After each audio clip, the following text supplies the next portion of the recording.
नमस्कार, बी न्यूज मध्ये आपलं स्वागत। मी गायत्री कुलकर्णी। सुरुवातीला एक नजर दिवसभरातील ठळक बातम्यांवर। निगेटिव्ह नॅरेटिव्हच्या बादशाचं फ्रंट डोअरचं राजकारण कोल्हापूरच्या जनतेनं संपवलं।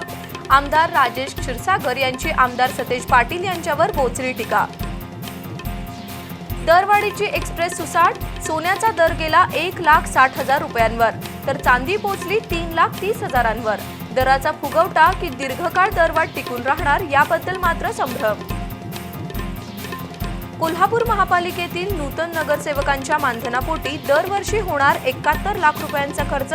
सभागृहाच्या नूतनीकरणावर 40 लाख रुपये खर्च होणार, तर पदाधिकाऱ्यांसाठी नव्या गाड्या येणार।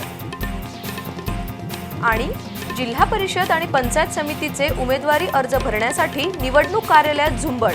जिल्ह्यात बनली सोयीची राजकीय समीकरणं।